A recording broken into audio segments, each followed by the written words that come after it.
So hello everyone, welcome back to the video. तो हमने अपनी पिछली वीडियो में डिस्कस करा था कि आईओ बाउंड प्रोसेस और सीपीयू बाउंड प्रोसेस क्या होते हैं।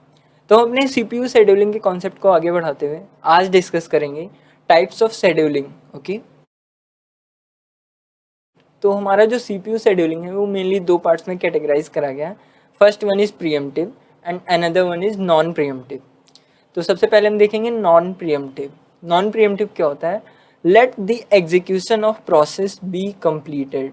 मतलब कोई हमारा प्रोसेस है, अगर वो एग्जीक्यूट हो रहा है, मतलब एग्जीक्यूट हो रहा है इन द सेंस उसको एक बार हमने रेडी स्टेट से पिक करके सीपीयू में डाल दिया है, मीन्स रनिंग स्टेट में, तो हम उसको टर्मिनेट होने तक का वेट करेंगे। ठीक, मतलब अगर हमारा प्रोसेस रन हो रहा है तो हम उसको रन होने देंगे, उसमें कोई इंटरप्ट नहीं करेंगे। एंड देन आता है हमारा प्रीएम्प्टिव। प्रीएम्प्टिव का मतलब है process have to release the CPU after certain amount of time. इस केस में क्या होगा कि हमारा जो प्रोसेस है, सपोज उसको टोटल 20 सेकेंड तक एग्जीक्यूट होना था, ठीक है, तो हमने एक क्राइटेरिया रखा कि कोई प्रोसेस 10 सेकेंड से ज़्यादा टाइम तक एग्जीक्यूट नहीं करेगा। तो इस केस में क्या होगा कि जब हमारा प्रोसेस सीपीयू में जाएगा और 10 सेकेंड्स तक रन हो जाएगा, उसके बाद उस प्रोसेस को सीपीयू रिलीज़ करना पड़ेगा। ठीक है, और वो प्रोसेस जब सीपीयू रिलीज़ कर देगा तो हम इसको कहेंगे प्रीएम्पशन। ओके, इसको कहेंगे प्रीएम्पशन। मतलब ये प्रोसेस जो हमारा था ये प्रीएम्प्टिव प्रोसेस था। ठीक, ये जो प्रीएम्प्टिव और नॉन प्रीएम्प्टिव एल्गोरिदम्स हैं सीपीयू शेड्यूलिंग के, इनको मैनेज करता है हमारा ऑपरेटिंग सिस्टम। ठीक है, तो अब हम डिस्कस करते हैं कि कौन कौन से एल्गोरिदम हमारे प्रीएम्प्टिव हैं और कौन कौन से एल्गोरिदम्स हमारे नॉन प्रीएम्प्टिव हैं। तो टोटल जो हम पढ़ेंगे वो 4 एल्गोरिदम्स पढ़ेंगे। First one is FCFS। FCFS मतलब first come first serve. Second one is SJF। SJF का मतलब शॉर्टेस्ट जॉब फर्स्ट, मतलब जो सबसे छोटा प्रोसेस है उसको सबसे पहले एग्जीक्यूट करेंगे। Another one is priority.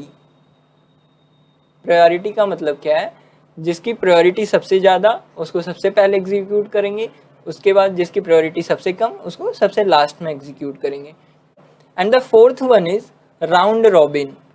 Okay, तो ये हमारे 4 सीपीयू शेड्यूलिंग के एल्गोरिदम्स हैं जो हमें पढ़ने हैं। लगभग हर एग्जाम्स में इन्हीं चारों एल्गोरिदम से क्वेश्चन आते हैं। तो हम इनको डिफाइन करते हैं, डिवाइड कर लेते हैं pre-emptive and non pre-emptive algorithms में। तो जो हमारा FCFS है ये टोटल नॉन प्रीएम्प्टिव एल्गोरिदम्स हैं। मतलब इसमें अगर एक बार प्रोसेस हमारा रनिंग स्टेट में चला गया तो तभी टर्मिनेट होगा जब वो कंप्लीट हो जाएगा। ओके, एंड देन आता है हमारा SJF, means shortest job first. Shortest job first के हमें दोनों वर्जन्स पढ़ने हैं, प्रीएम्प्टिव भी और नॉन प्रीएम्प्टिव भी। सपोज अगर हमारे 10 प्रोसेस हैं, वो हमारे स्टार्टिंग में आ गए, मीन्स जब हमारी रेडी क्यू में 10 प्रोसेस हो गए तब हमने एग्जीक्यूशन स्टार्ट करा।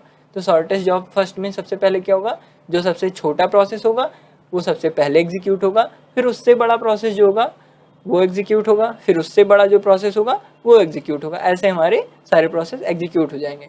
बट कभी कभी ऐसा होता है कि हमारे रेडी स्टेट में सपोज 5 प्रोसेस थे, ठीक है, 5 प्रोसेस है हमारे रेडी स्टेट में, और वो चले गए सीपीयू में एग्जीक्यूट होने के लिए।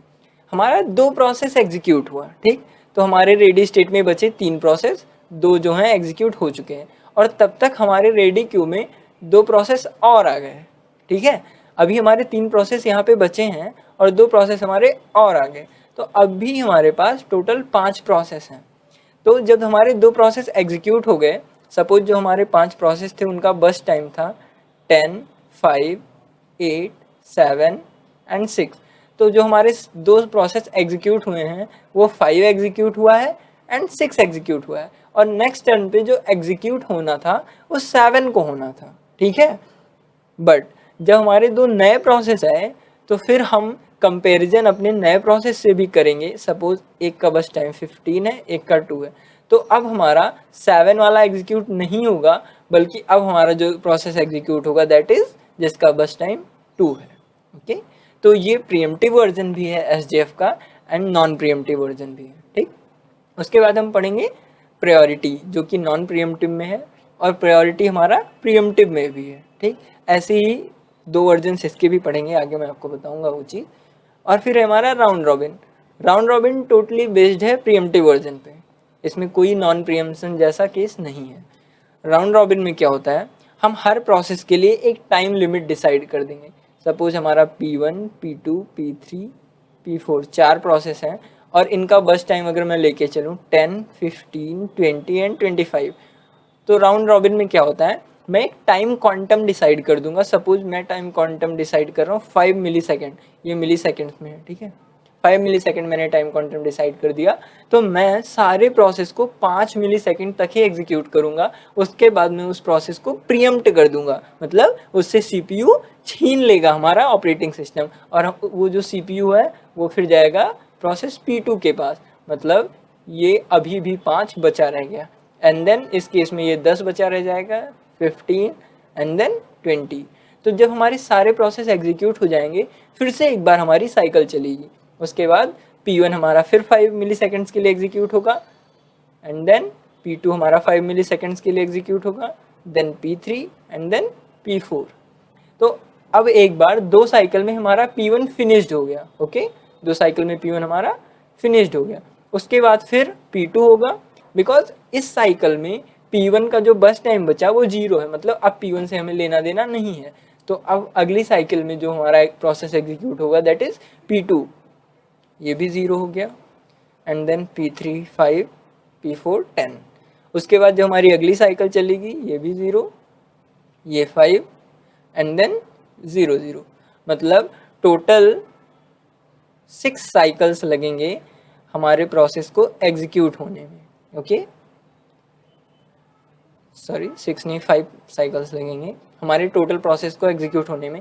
बट इस केस में हमने क्या देखा कि अगर यही हमारा FCFS होता तो हम किसी एक प्रोसेस को ले जाते, एग्जीक्यूट करा देते, उसके बाद हम दूसरे प्रोसेस को एग्जीक्यूट कराते। बट इन दिस केस हमारे प्रोसेस बहुत बार स्विच हो रहे हैं।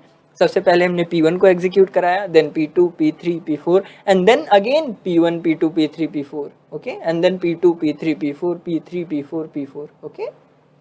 तो ये हमारा एग्जीक्यूशन था राउंड रॉबिन के केस में। तो आई थिंक आपको ये चीज़ें प्रीएम्प्टिव और नॉन प्रीएम्प्टिव का डिफरेंस समझ में आ गया होगा। आगे हम पढ़ेंगे इन एल्गोरिदम्स को हम इम्प्लीमेंट कैसे करेंगे, मतलब जैसे हमारे पास अगर 4 एल्गोरिदम्स हैं तो हम ये डिफाइन कैसे करेंगे कि कौन सा एल्गोरिदम हमारा बेस्ट है, कब हमें कौन सा एल्गोरिदम यूज़ करना चाहिए। तो उसके हमारे कुछ मेजर्स हैं, तो हम उन मेजर्स से डिसाइड करेंगे कि कब हम कौन सी शेड्यूलिंग यूज़ करेंगे अपने प्रोसेसेस के लिए, ठीक है। तो हम मिलते हैं अपनी अगली वीडियो में, तब तक के लिए हमारे साथ बने रहिए, हमारे वीडियो को लाइक कीजिए और अगर आप चैनल पे नए हैं तो चैनल को सब्सक्राइब कीजिए। धन्यवाद।